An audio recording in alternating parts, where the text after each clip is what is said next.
Hello everybody, welcome back. I'm Captain Foley. This is the Captain's Log.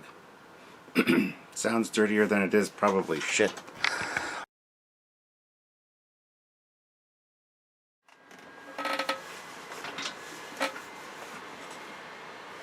Hello everyone and welcome back. I'm Captain Foley and it is time for a Captain's Log. I have not done one in quite a while and I've kind of missed it, so I wanted to get back into it. And I thought the best way to get it back into it would be a Q&A with you guys. I did leave a post on the Trekyards main Facebook page and my personal Facebook page for you guys to ask questions, and I got some great questions that I'm going to be addressing today. I'm also rendering a video for this past weekend. There was a London Comic-Con outside Marketplace, which was supposed to be like for London Comic-Con this year because due to the COVID thing, there hasn't been many conventions going on, but they did set up something that was an outside vendor marketplace, which was kind of cool.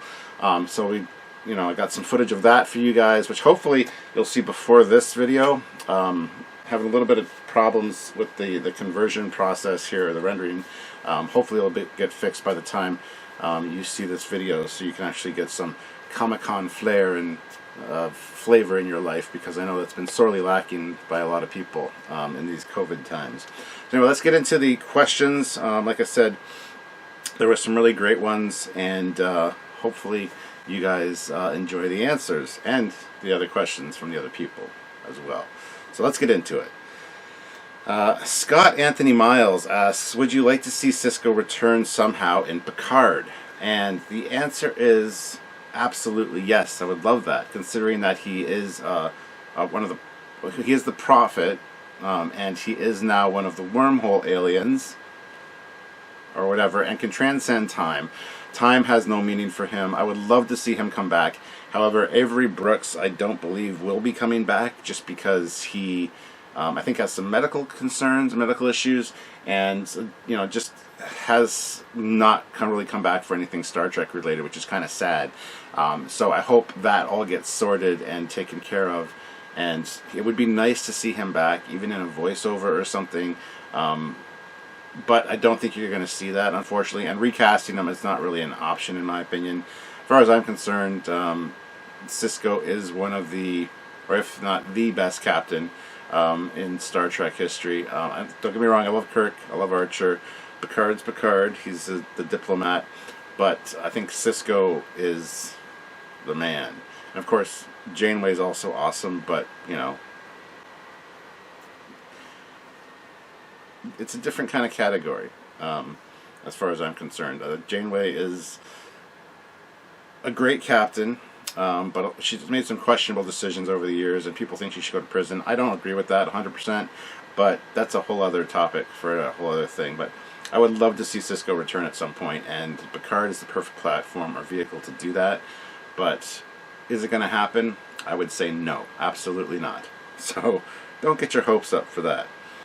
The next question is by Los Santiago. Do you think the current rift between fans will be healed with Strange New Worlds' episodic flavor and optimism, or will this rift continue to expand?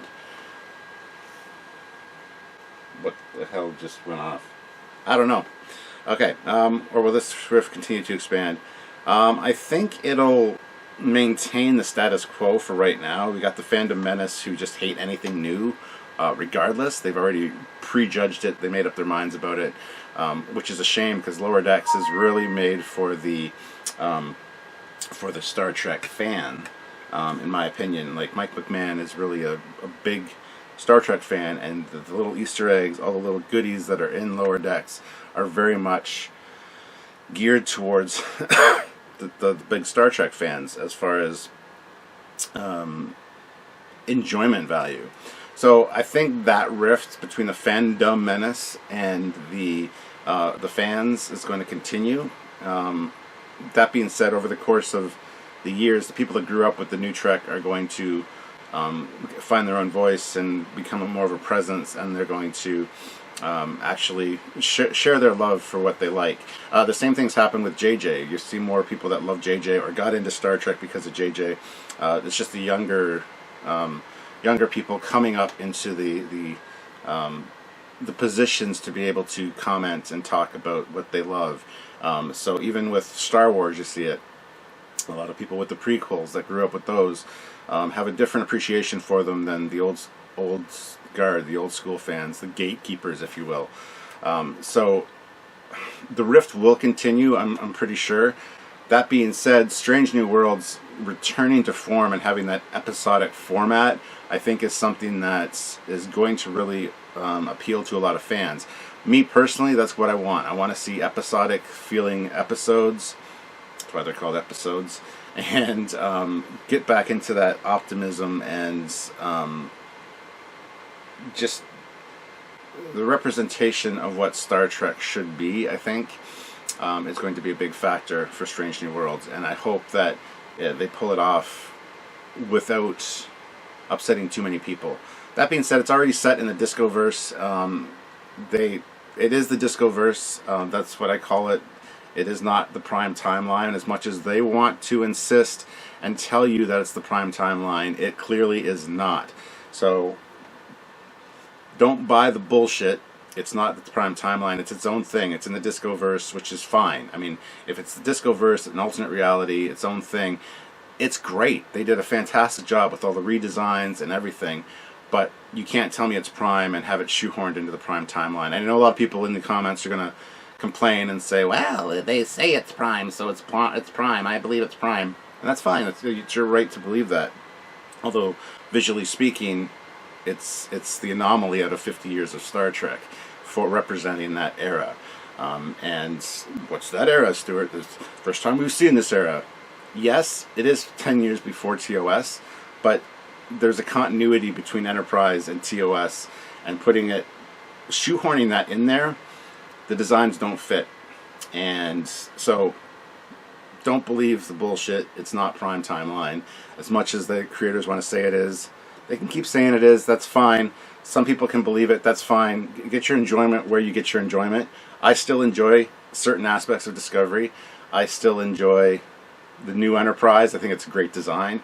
The new Pike is fantastic. So the Strange New Worlds should be phenomenal, and I am looking forward to watching it. Absolutely 100%.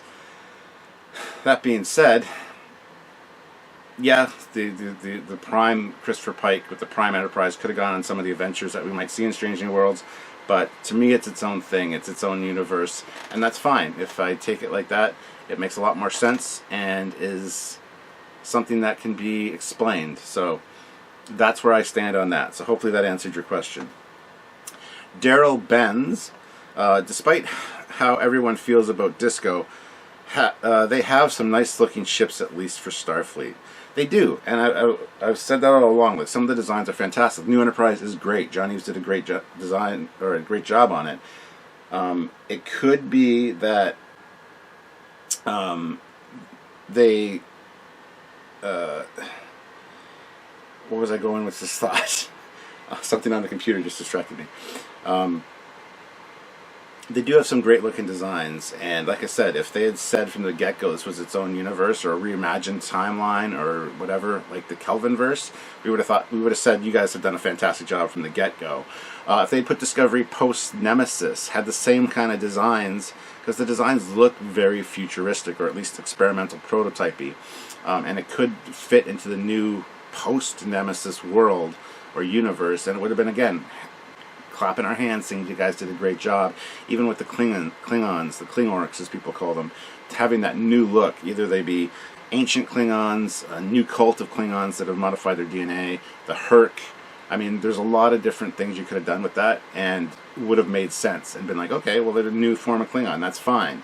But to shoehorn those in and say that they're the Klingons between TOS and Enterprise and going against every other Klingon we've ever seen before, I don't buy that, unfortunately. I'm sorry to say. So the ships are great. There are some fantastic designs, and had that been their own universe, it absolutely would have been, you guys did a fantastic job. That being said, yes, some of the ships are great. Even some of the Klingon designs, although clearly not Klingon, are very eccentric and elaborate and definitely beautiful ships in their own right. So yes, there are some great designs, not just for Starfleet, but for the Klingons as well. I don't think they fit the Klingon aesthetic or the Federation of that era aesthetic. all that being said, I do collect the Eagle Moss ones, and there are some great models. So yes, 100% agree. Nick Davies. Any new models you're building, excited to get your hands on?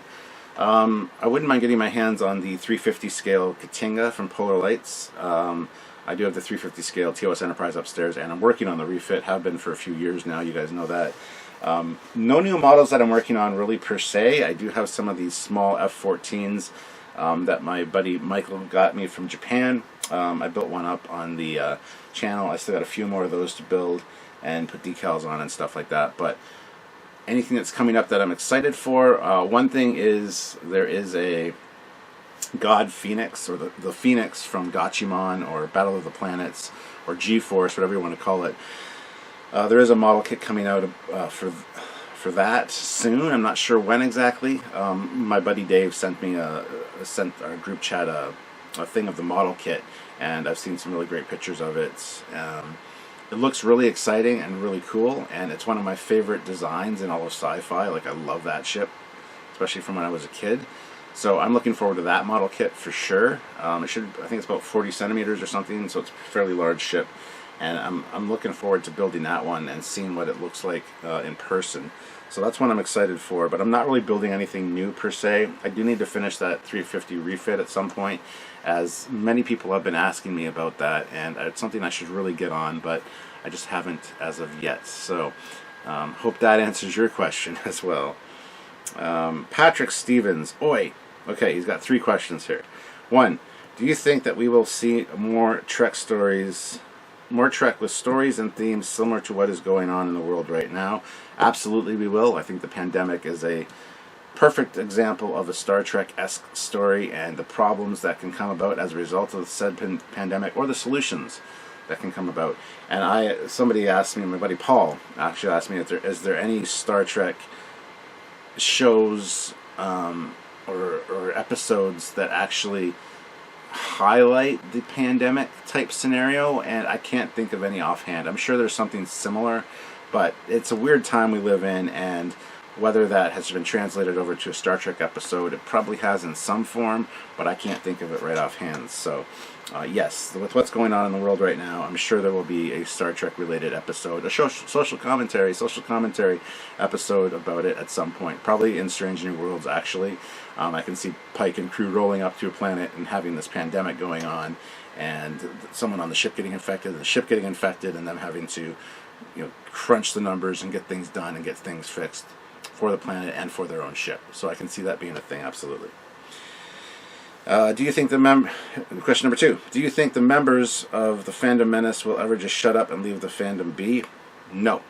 They've dug their heels in. They've created channels with large followings, which generates revenue and good income, and built on their hate and vitriol, and they're going to keep it up, whether it's actually justified or not. They can't really change their tune at this point and say, look, we made all these changes to the fandom. And no, they didn't. Any changes that have been made have been due to fans, like Discovery Season 2, the course corrections that were made, or because they listened to the complaints. But the Fandom Menace is going to claim responsibility for that, spewing their hatred, and I don't think that's the case, that they're the ones that made the change. It was fans, probably, not to toot our own horn, but like Trekyards, who say, okay, we don't like this is why, and could you please fix it, here's some suggestions, instead of just spewing the hate. So I don't think the Fandom Menace is going anywhere, unfortunately. It is their bread and butter, it's how they make their money, and kudos to them for coming up with a clickbaity formula that works, that gets them the views and the money. Kudos to them for getting the subscriber count and stuff. I wish we could. Our subscriber count's still not what I want it to be, but that's okay. We've been doing this for 6 years now. It was our 6-year anniversary was October 14th of this year, so we're going to keep it up. We're going to keep bringing you the content that we bring you, the daily stuff, the breakdowns, the comparisons, the reviews, the fair balance. This works, this doesn't, in all of Trek, because no Trek is perfect, unfortunately. It all has its ups and downs. Even the new stuff has some good stuff in there. So that's kind of where we sit with that. So I don't think that they're going to leave the fans alone at all. I think the fandom menace is going to be a thing that may eventually dwindle out in a few years, but unfortunately, for right now, they're here. Number 3, name one thing about the JJ Prize you like. I actually like, on the JJ Prize, I do like the profile. From the side, it looks like a hot rod. It looks good. The nacelles, even though they're a little bit big, look great. It's actually kind of a sleek-looking design. As soon as you move it like a couple degrees, it goes, ugh. It just looks awful. So there are things about the JJ Prize I do like. I think the deflector's kind of cool. That can be incorporated into a more original style Constitution class ship would be great. The Aztecing on it's nice. But that profile view is really cool. Trying to think of other things that I like about it, honestly, and I just can't think of much. So there we go. Hopefully that's something. But yeah, that profile view is something that I do like.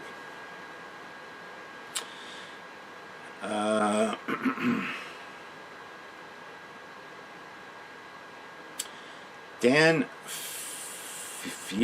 Fierstein, hopefully I'm saying that correctly. I apologize if I'm not, because I'm probably not. Has a little bit to put in here. I was watching TNG since the late 80s through the whole 90s. It made me proud to be a human, and it was a role model to teach cooperation. Later I wrote some things for a university about psychology and philosophy. I encountered a more or less good doorway through Troy ruled to understand the basics of psychology. In the later seasons, some episodes were nonsense, but let it be forgiven. Since 2009, Star Trek morphed as if Disney had done a theme park. Science gone, science-based fiction gone, psychoanalysis and character evaluation gone. I think this pretty much sums up the picture we got today from 2009. I do not see any reason why it should make me proud to be a human. As a grown man, I have no desire for things bumping for my attention without giving something such valuable back that I described above. There have been tons of Hollywood stuff to feed quick action hunger. Regarding this, reading this with the exact words I wrote, do you feel the same way? If not, tell me what is so valuable in 2009 and later Star Trek to teach human values to be on a scientific level. Best regards. I do agree with you 100%. Old Trek had things to show us, and yes, I like how you put it, to be representative of how humans should be, to make us strive for something better. And also the social and scientific, reaches that Star Trek made. They did have technical advisors that were talking about things, and they had scientific checks that, they delved into what was going on scientifically and tried to expand upon that. And yeah, I don't think New Trek from 2009 and up has really explored any of that. Discovery tried with a few things. I'm sure Strange New Worlds will try to focus on it more again because they're trying to get back to that old formula. But it is very much just action adventure shoot 'em ups now, stupid popcorn movies, summer action thrill rides. Lower Decks doesn't really teach us anything either, really, per se.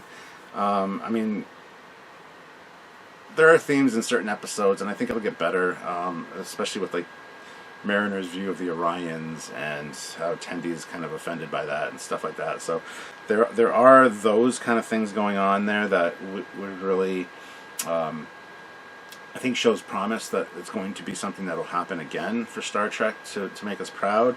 But yeah, I totally agree with you that the new Trek is very much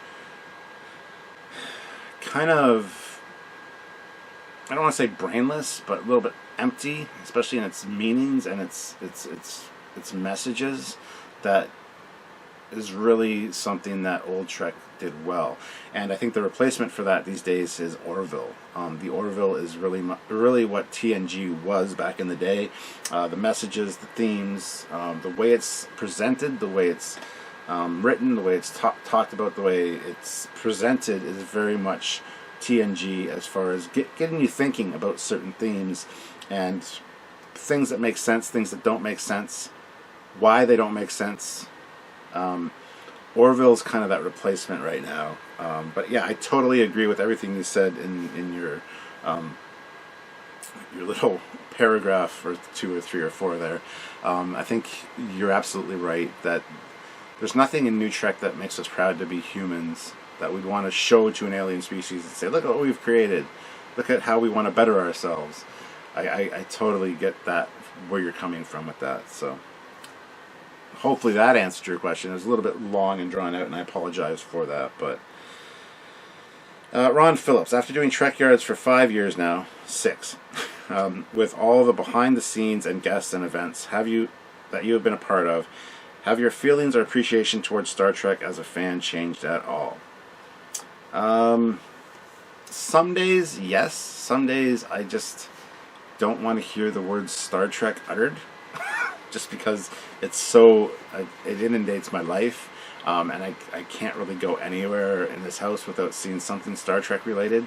The living room's kind of the exception, because there's no Star Trek stuff in there. I try to keep it separate from, what regular guests to the house might see, because they might not like it. They might be offended by it or something stupid. So it's in the rest of the house. But so sometimes, yes, hearing Star Trek, hearing Trekyards is a little bit much, because it's my day in, day out, and we talk about it all the time. That being said, being behind the scenes, meeting these people that worked on the show, meeting the actors, meeting the creators of the show, just talking to people, becoming friends with them, learning about what they did to better Star Trek, to keep it the Star Trek we love and admire. It very much makes me very proud to be part of that community, and to be now call these people friends, like John Eves, Doug Drexler, Rick Sternbach, Andrew Probert, so many others that I can message any one of them, and within like a minute or two get a response, and they consider me a friend, I consider them a friend, and I would never have thought that would have been the case years ago. So I really appreciate that aspect of it. I also understand a little bit more about the actors, how when they're asked about a certain episode, what was your character thinking in this scene? It's a job, it's work for them. They don't necessarily remember everything, because somebody will message me saying, oh, I really like what you said about this ship in the episode you guys released today. And I'm like, what episode did we release today? Because Samuel's usually scheduling that kind of stuff. We have stuff scheduled for weeks in advance, or depends on what's edited. We could have filmed that episode 3 months ago, and I don't remember what I said about a specific ship. So when somebody comes up and says something like that to me, I'm like, oh, I don't remember what I said. So I kind of get where the actors are coming from now, in a lot of instances. That being said, they had scripted stuff. They had stuff they had to learn, lines they had to learn. They had storylines that they were following, that their characters were undergoing. So in another way, I almost don't understand where they're coming from, because they should know where their character was at. But whereas we just kind of go off the cuff, we do the live discussions, we do our look at ships, and not much of it is scripted. I mean, a lot of the Saturday episodes focusing specifically on ships and tech are scripted, like fully researched and scripted by me.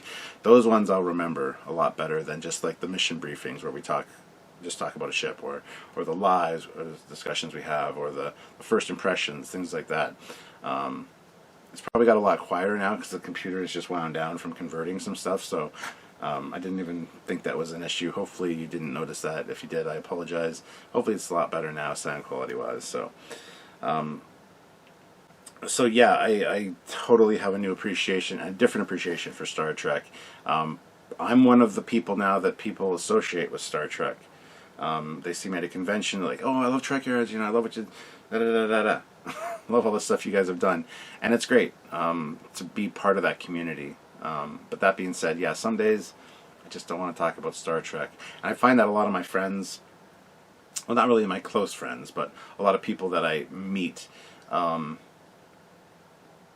generally through Trekyards, so I understand this, they want to talk to me about Star Trek, and they'll ask, you know, if we meet up for like beer or chicken wings or just to hang out or whatever, they'll ask me, is it okay if we talk about Star Trek, because I know you talk about it all the time. And sometimes it's like, yeah, absolutely, let's talk about it.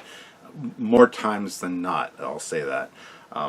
Other times it's kind of like, well, yeah, sure, let's talk about Star Trek, because I get it. That's how they met me. That's how they associate. That's what they associate me with. So I can understand also the actors in that regard. You know, not wanting to be talked about Star Trek, and not like I want to talk about other aspects of my life, because, you know, I got a lot going on, but it's just sometimes I just kind of wanted to wind down a little bit from that. So to answer to your question, yes, definitely a new appreciation, both good and bad, for Star Trek as a whole. John Hathcock, who's one of our moderators on the Facebook page, and one of our admins, has asked a question here. Actually, a few questions. Who out of all the Trek staff and actors you've met would you want to hang out with the most? Wow. That's a great question. There's so many great people that we've met as a result. Honestly, I would say Doug Drexler. He's always a hoot no matter what. He always puts a smile on my face, cheers me up. So he would be somebody I definitely want to hang out with. I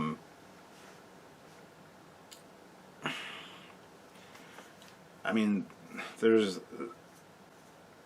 so many people. I don't want to call favorites, but most of them I'd want to hang out with just on our off time and not talk about Star Trek. There's some that I can really click with. Other ones, it's like I don't know what else to talk about other than Star Trek. So I'll say Doug Drexler is the answer to that one, John. Or John Eves. John Eves is actually fantastic. Rick's also fun to hang out with, but I find it hard sometimes to talk to Rick. I don't know what to say necessarily. But he's always willing to talk Star Trek. So yeah, that's a tough question. That's a really tough question. Sorry I don't have a definitive answer.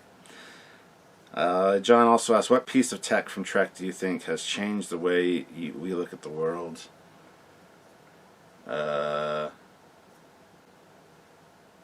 It would have to be cell phones. I mean, it's not really, not like cell phones are a piece of Star Trek tech, but just the communicator, the handheld communicator. Being in touch all the time, basically having access to a pad, a personal access display device, in your hand at all times is something that I think is a huge thing. I would like to see replicators become a thing, and transporters, of course, and of course holodecks. I mean, I have a VR headset for the PlayStation, and VR is fantastic. I love it. I would love that next step to be the holodeck. I would totally be down for that. So honestly, I think that probably the instant communication, the world in your pocket, is the answer to that question, John. And lastly, asked, what's your favorite piece in your collection? I have way too many. I'd say my South Bend Enterprise is a contender for sure. It is a fantastic ship, reconfigurable, really sparks the imagination, especially if you're a ship guy. I think it's responsible for a lot of the facet designs that we saw over the years. Other than that, probably my 350 scale Enterprise that I built myself. I've always wanted a big Enterprise that lights up, and to be able to build it myself was kind of great. So again, it's like asking about a favorite child. It's hard to pick. And again, I don't have everything in front of me right now to look and go, okay, well, that over that or whatever. But because usually I'll say something, and then a day or two later I'll walk through a room and go, oh, I should have said that thing, you know. So I don't really know what to say there. And Patrick Stevens says, those are the real questions we need answered, the ones I just answered. He also says, one, do you think we will see a certain redhead's bare butt in season 3? Talking about Tilly, of course, and no, I don't think we will. I would love to see it, though. I'm a huge fan of Tilly and Mary Wiseman, but no, I don't think so. That being said, Discovery is kind of more adult, more R-rated because of the swearing and stuff, so who knows? It's just a butt. Maybe it'll be a stunt butt. Even if it's a butt double, I don't care. You know. But no, I don't think we will. Number 2, why are pugs perfect little babas? Because pugs are companion dogs. They're bred to be companions. That's all they're good for. They're good for absolutely nothing else. They're dumb and they're ugly, but I love them to death, and I would never replace my pug. She is fantastic, and I actually want another pug at some point. So there you go. John Hathcock also asks, theoretically, if you chucked a woodchuck on the holodeck, how much hollow wood would a woodchuck chuck? If a woodchuck could chuck hollow woodchuck. Alright, theoretically, he would chuck a lot of wood. And could do it indefinitely because he's a holodeck character. San Adalberto, if your house was burning and you could only save one non-living object after rescuing your family, pets, and vehicles of your vast collection of memorabilia and awesome playthings, what one object would you save? Again, that goes back to the whole what's my favorite thing. I don't know. You said the vehicles, the pets, family, they're all safe. That's all I really care about. Everything else can be replaced. I say that now, but I mean, after the fact, I'd be like, God damn it, I had that. Because I've been through a divorce. I'm missing a lot of my older collection, unfortunately. And I'll see it on a web page or on a video, and I'm like, I had that. And then you hear what it's worth, and you're like, So, honestly, I don't know. The most important things are the pets and the car, the Camaro, at least, and of course the family. I mean, that's number one. So, I honestly don't know what to say to that. Olivia Julia says, who is your favorite mod on YouTube and why is it Olivia? My favorite mod on YouTube would probably be Jeff Jacobs, even though you insist that it's you. Or Fleetpaw. Fleetpaw's good. Olivia's also great, though. So's Brian. So's Ian. I mean, they're all great. We have a lot of great mods. But Olivia, I mean, you're great because you're very creative. You come up with this channel, this episode sponsored by, and your super chats are funny. They're entertaining. They're well thought out. Spelling could be better, but that's okay. But they are thought out. They're not just, hashtag make Olivia pay. We hit 50. They're always something creative, which I really like. So there you go. Hopefully that answers your question. Chad Hooker puts 2 questions in. One, do penguins have knees? That I don't know. That's something that's Googleable. So I would suggest you check that out. 2, if I hire 2 private investigators to follow each other, what will happen? You'll get a lot of complaining and a lot of paperwork and pictures and evidence, and that's a good question. You should probably go try that because I would love to find that out myself. But then he goes on to say, seriously though, you may have covered this before, but how did you first come up with the idea for Trekyards? And yes, we've talked about this many times. I created a YouTube channel because Sylvia suggested that I do so to kind of be a creative outlet, and here she comes, actually. I'm going to call it quits there for a second. Hold on. Sorry about that. I'm back now.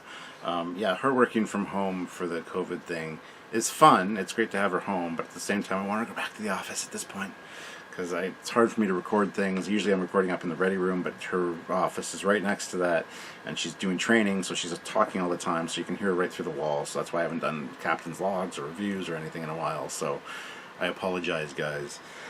Anyway, as I was talking about, the YouTube channel started because Sylvia told me to have a creative outlet, so I wouldn't get annoying to her, which kind of leads to the whole her working from home thing right now, currently. So I created the channel. I got back into model building, and I had model building tips and techniques and skills that I wanted to share, and the YouTube channel was a perfect way to do that. So made the YouTube channel, shared a lot of that kind of stuff early on, started sharing my my Star Trek collection, because I have a vast collection. I'd focus on a piece and talk about it for a few minutes, and then did that for a while. She always has called me Captain. That's just her nickname for me.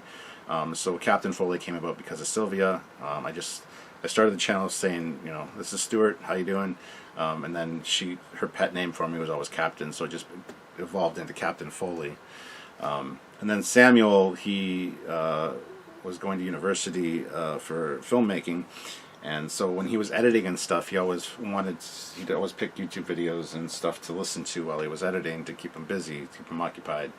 And he came across one of my movie reviews, because I also would review like movies on the channel back in the day, like my favorite, all the Star Trek movies.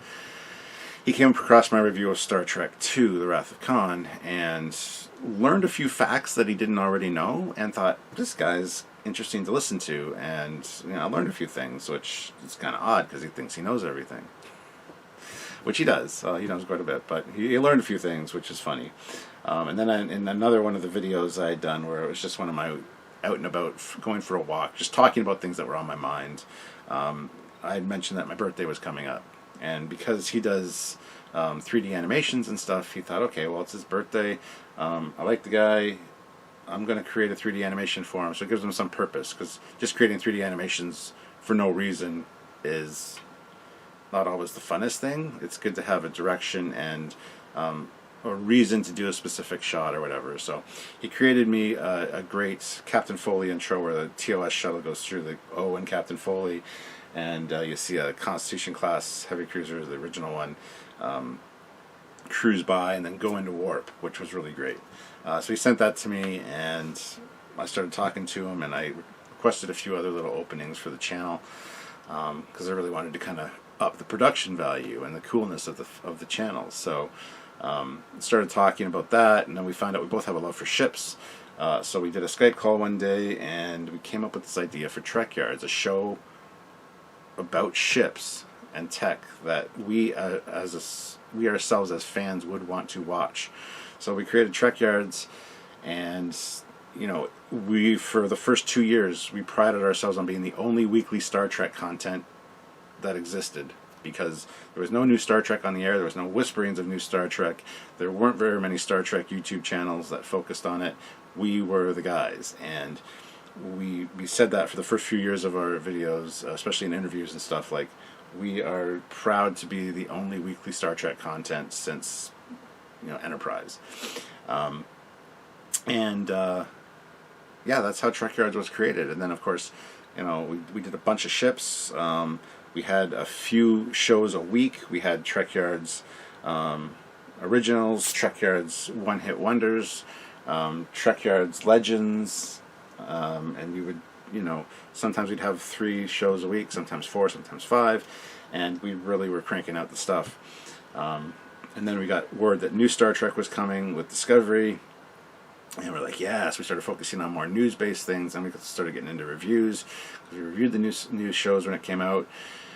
Then it kind of snowballed, and now we do more than just ships and tech. But Saturday is still our meat and potatoes ships and tech day, or special interviews or something.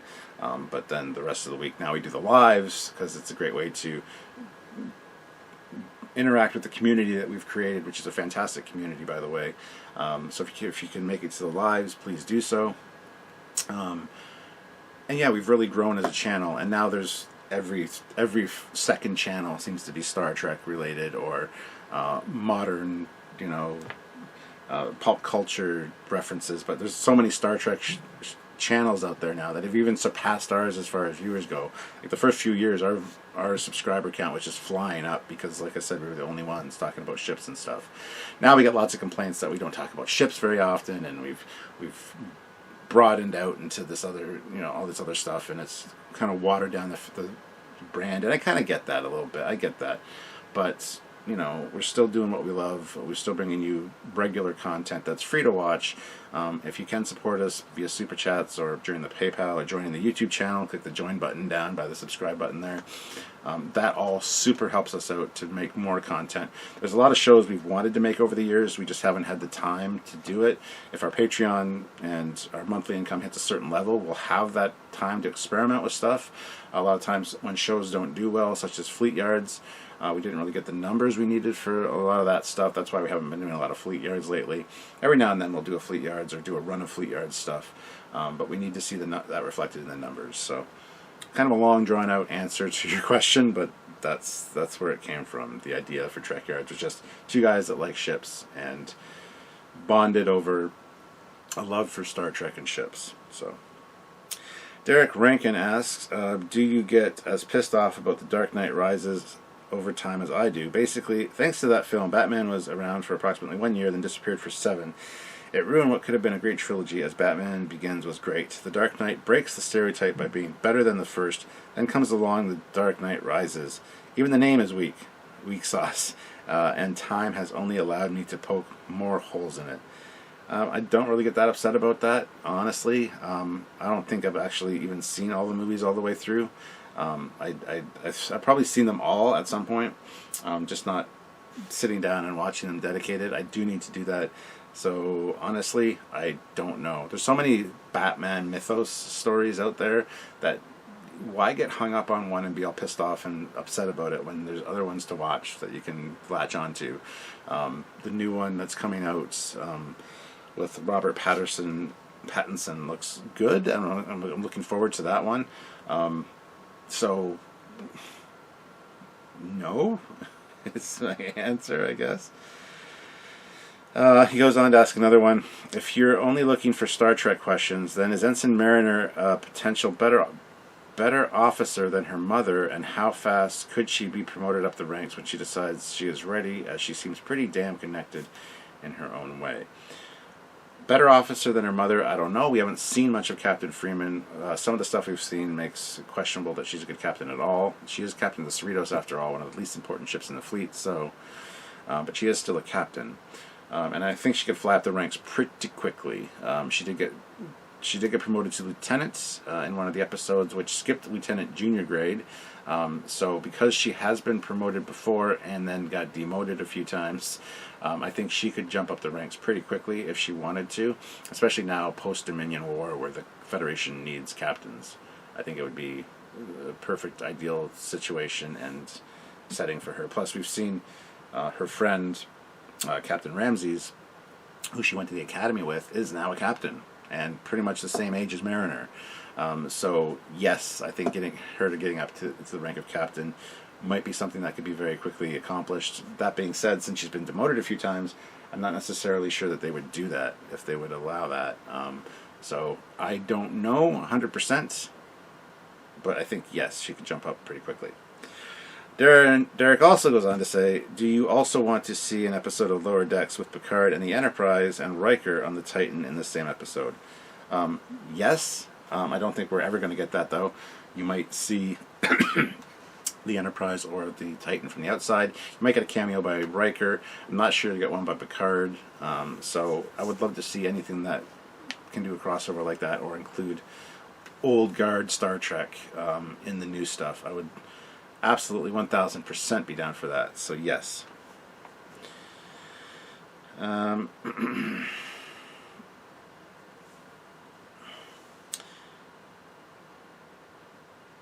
Graham goes on to say, what other non-media interests do you have? So many. I collect swords. I love F-14 Tomcats. I'm a huge Sherlock Holmes fan. Super large Transformers fan and collector. Anything 80s cartoon and toys, I'm into that. A huge Jack the Ripper aficionado or fan, I guess. I can't be a fan of a serial killer, but I love studying the Jack the Ripper case. Also ancient Egyptology, big into that, and just ancient history as a whole. Like I said, we have a whole library upstairs and a whole load of other content that we could do, and I want to do a lot of that stuff over on the Captain Foley personal channel. So if you're not subscribed to the Captain Foley personal channel, please go do so. I'll be talking about all that other kind of stuff over there. I'm a sword fighter. I know kendo, fencing, and also medieval broadsword. Huge fan of Camaros. I have a 79 Camaro, so second gen is one of my favorite generations of Camaro. Big Lamborghini aficionado. I've driven an Aventador down in Vegas, and really just love Lamborghinis. So I mean, I got lots of different interests, Paul.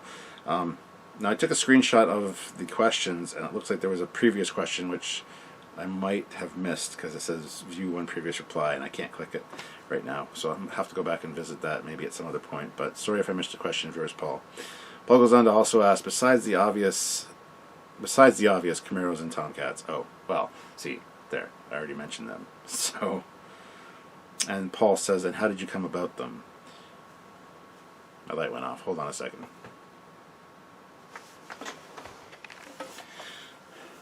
Sorry about that. If you guys watch my lives, you know I have a hard time with these goddamn lights and the batteries that don't seem to last for more than an hour at the most. It's frustrating. Anyway, he asked how I came about my other interests. Honestly, Tomcats, probably just being a fan of Top Gun when I was younger.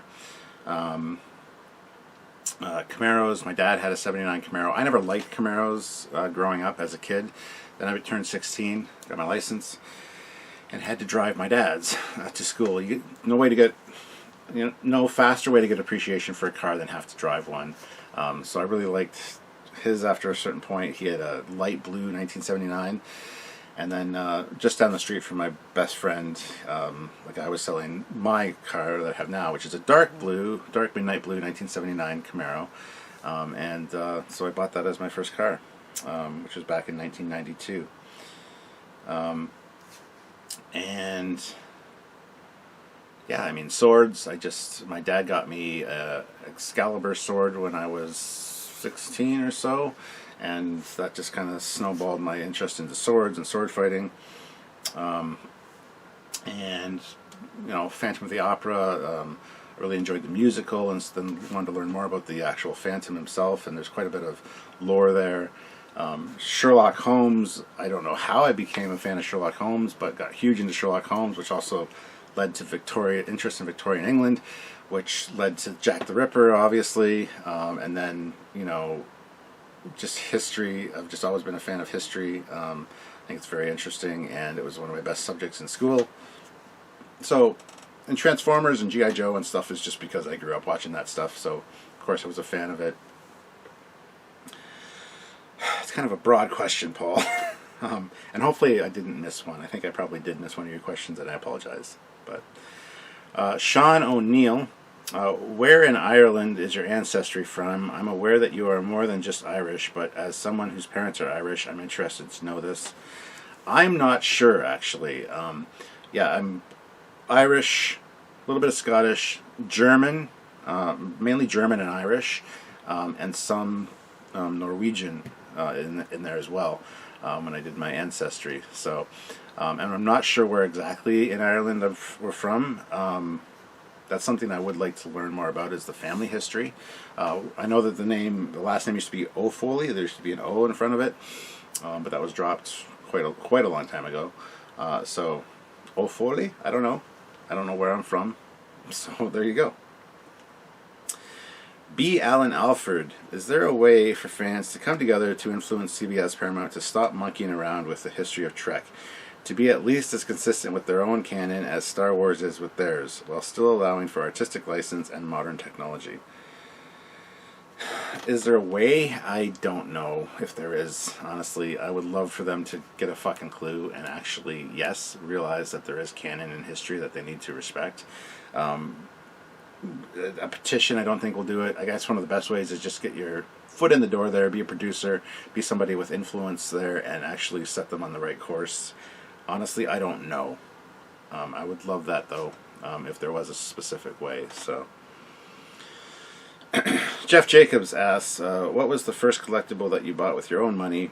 Are there any you have left in the box just because it was too valuable to risk opening, i.e. to maintain its value? No, I don't really have anything left in the box. If there are a few things left in boxes that I bought 2 of at the time just because I wanted to open one. I do like opening my collectibles.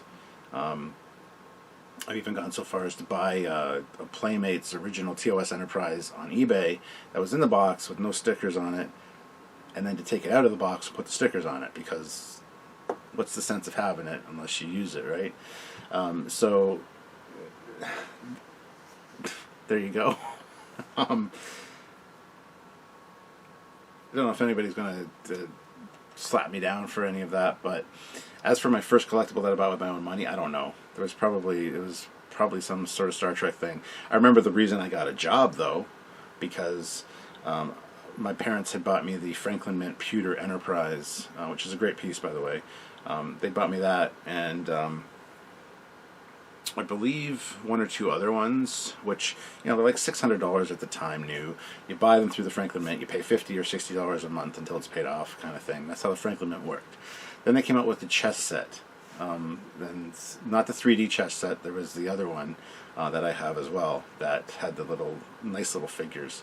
There's actually a video on it on the channel, the 25th anniversary Franklin Mint chess set, if you want to look that up. It's a good video, it talks about the collectible. But that's the reason I got a job, because I bought it, and each of the pieces, because they're gold and silver electroplate with the cabochon crystals or whatever for the base, the board was free, apparently, but the pieces were, I think, $60 a piece. And, you know, when you times that by 32, or however many pieces, I think it's 32, in a chess set, my parents at that point said, yeah, you know, if you want that, you're going to have to get a job. It was either that or the Pewter Enterprise that they kind of drew the line and said, you know, you're 16 now, or 15, you need to get a job. And so that's like the main one that kind of got me working, that I bought myself. So it was either the Pewter Enterprise or the chess set. I think it was the chess set. I think I've said the Pewter Enterprise over the years occasionally, just because I can't really remember. And the Enterprise is a better story in some regards. So, yeah, there you go. And if you're interested, my first job was at McDonald's. I worked at McDonald's for 3 months, then got a job at the Stratford Public Library. Did that for about 4 or 5 years as a page, P-A-I-G-E, page. Somebody that puts the books away, organizes them, keeps the shelves looking good, does all the kind of crap jobs at the library. But because I was a book nerd and whatever, I worked at the library. I also volunteered at the library at my high school, and was on the AV team as well, if you really have to know. Then the rest of my job history is kind of interesting from there on in too. But anyway, that's hopefully that answers your question. But no, I don't like leaving stuff in boxes. Liam Foley, don't you think the surname Foley is the best surname to have? Indeed. Indeed. And David Boucher, you sound like artists. Stuart, if you replace the rear end of your Camaro, it could just take your last name. I don't get it. I don't get what you're saying. And Sylvia's just come back downstairs now, so hold on a second, guys.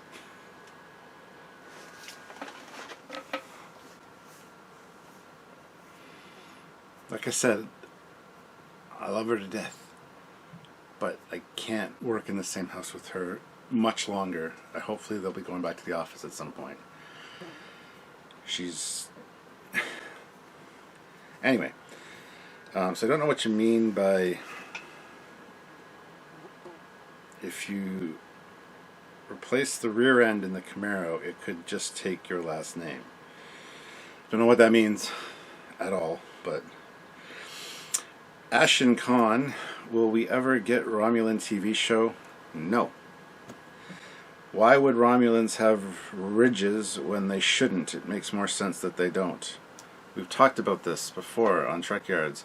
It does make sense that they wouldn't. I don't like the ridges on the TNG Romulans.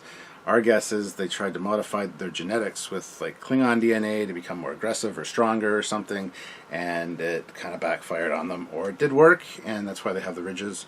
Even though the Northerners have the ridges, we know that now. So,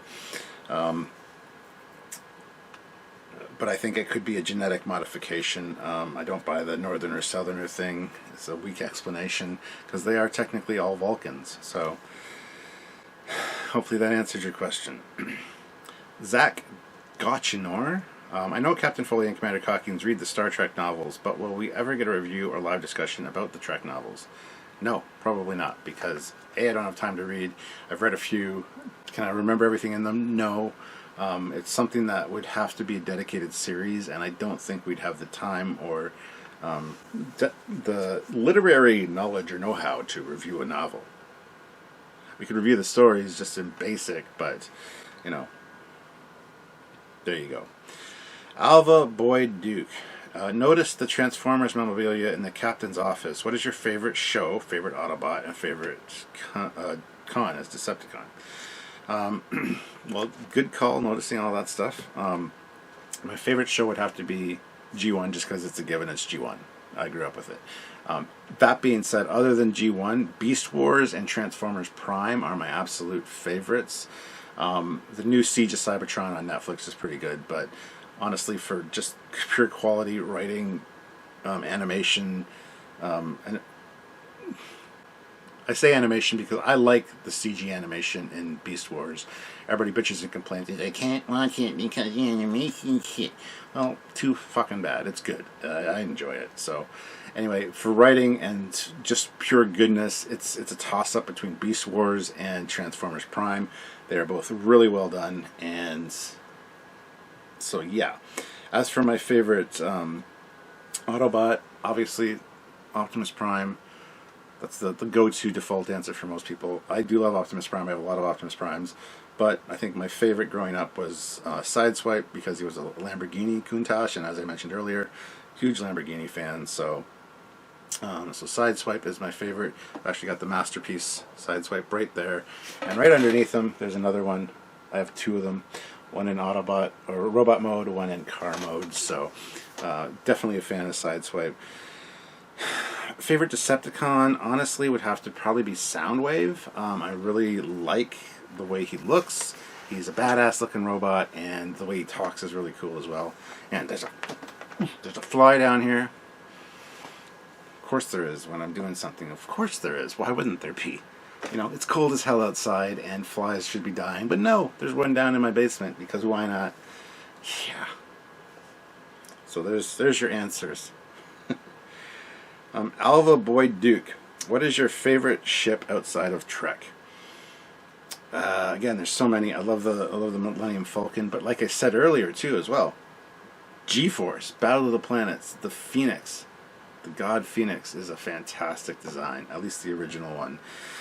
And that's one where the Jason's plane comes out the front, and Mark's plane comes out the back, and Keop's little tank comes out the bottom, and Princess's little bike comes out the bottom of the other pod. That's my favorite.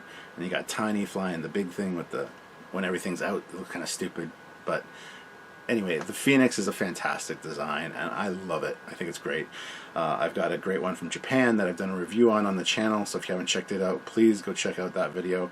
It's definitely a fun one, and I really have no other thing that I like as much growing up. I think I used to make paper airplanes all the time, and have my brother draw on the paper airplane the Phoenix, and it was all like nice and drawn on really good, and I got mad because every time I threw it, the nose would get a little crumpled, and it'll crumple, and it'll crumple, and eventually just get too shitty to throw, and I'd have to get another one made, and then my brother draw on it, and then I learned to draw on it myself, but I could never draw the Phoenix as well as my brother Steve, and then I tried making it in Lego, and it just didn't quite work right, and it wasn't an easy Lego design. So yeah, that would have to be my answer. And you can hear she's back downstairs now, so hopefully I can just continue without her needing something or making too much noise.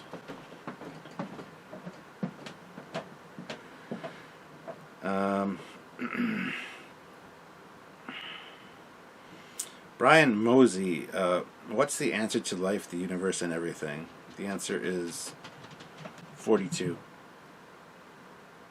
Maybe 47, depending on how you carry the 3.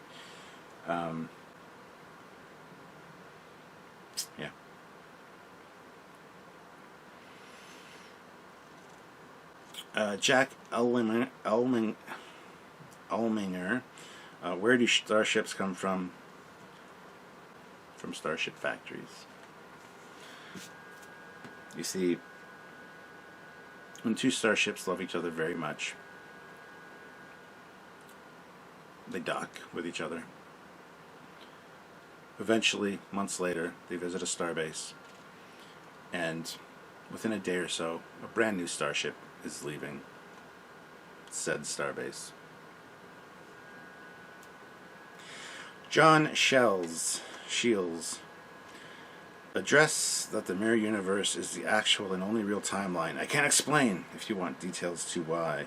He did send me the details of this, and I absolutely love his theory. I'm not going to read it all here, but I kind of agree with him, and it's kind of something we've speculated and talked about before in previous videos on Trekyards, that the mirror universe is the legit timeline, and the prime universe that we see is definitely a deviation of it, and one that seems a little bit less likely to have happened.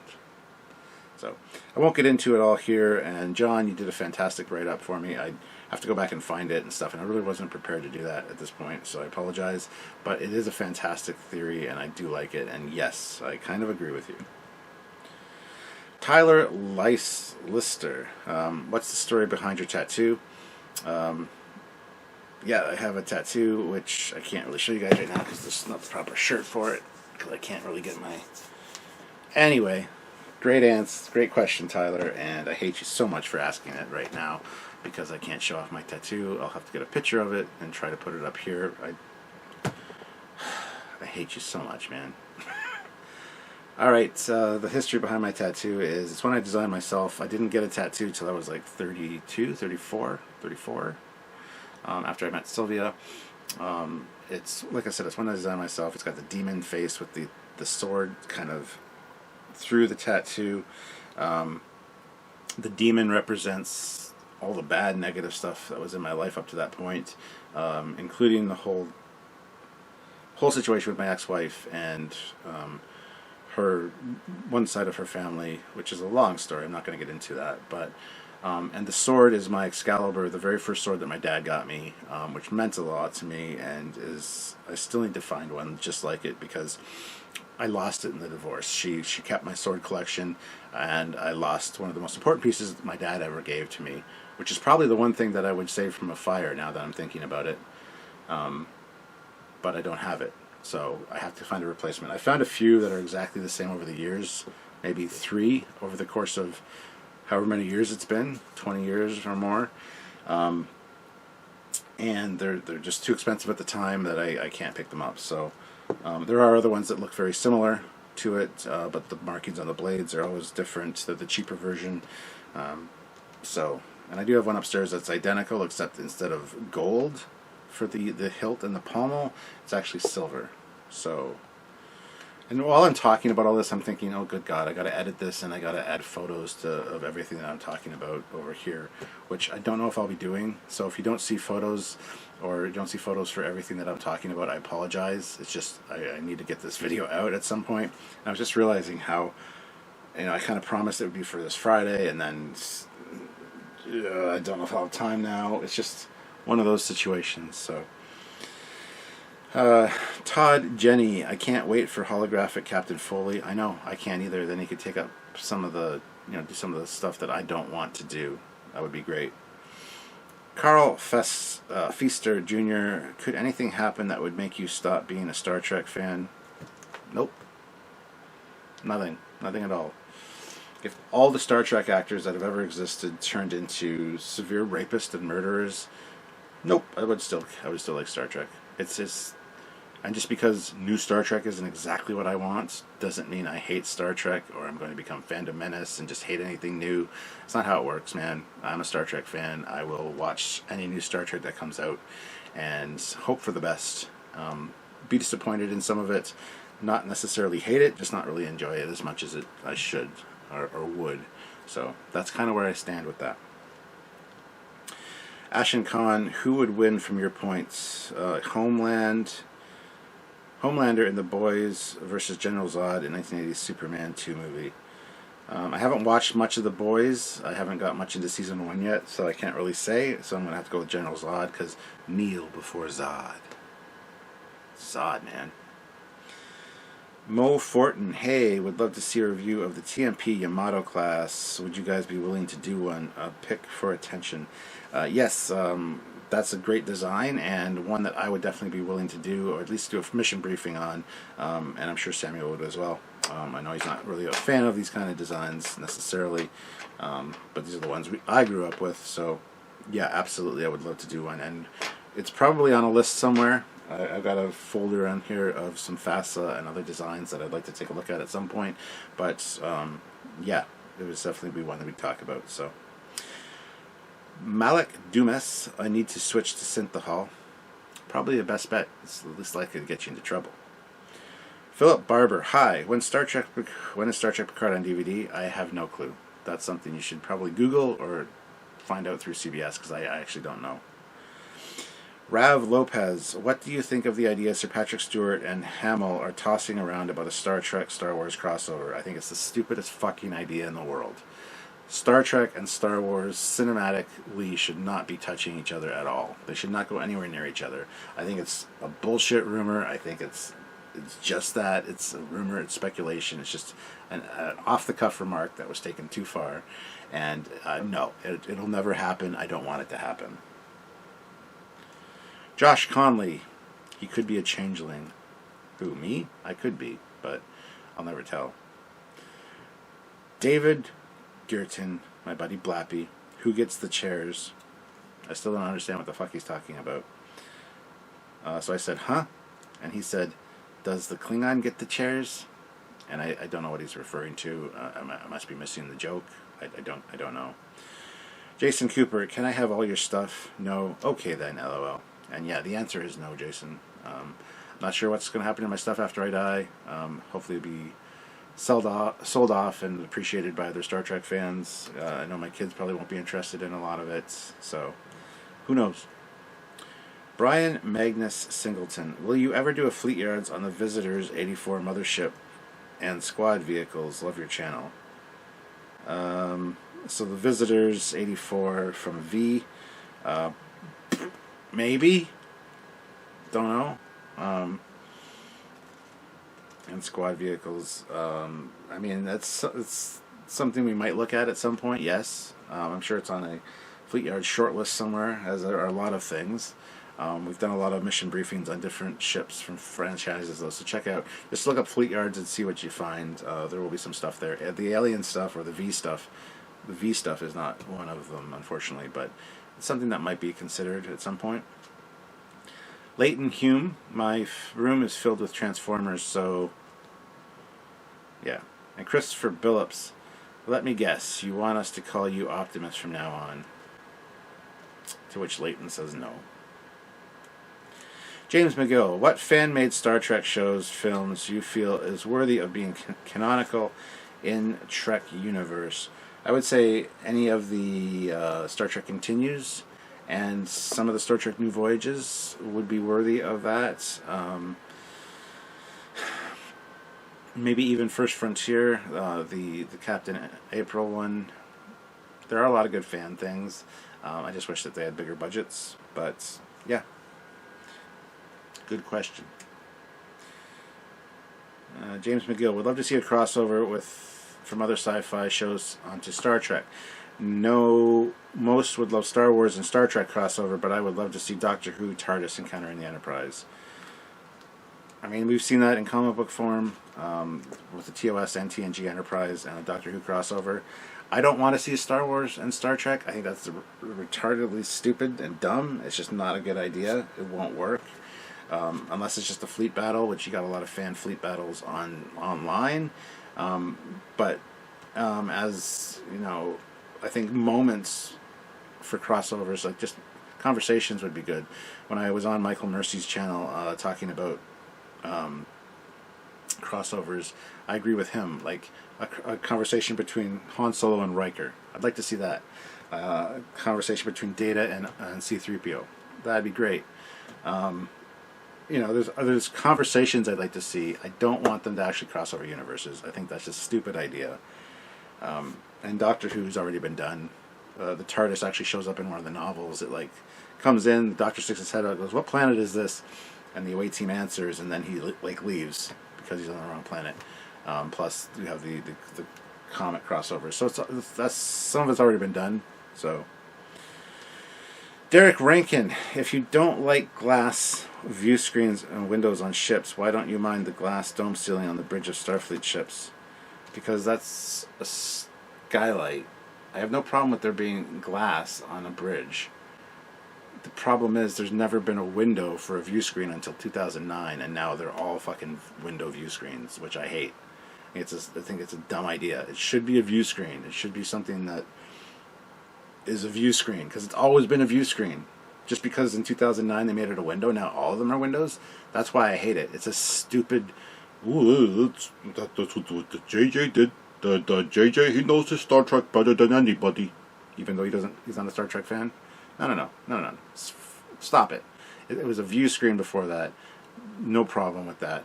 As for a glass skylight, I think that's kind of a neat idea.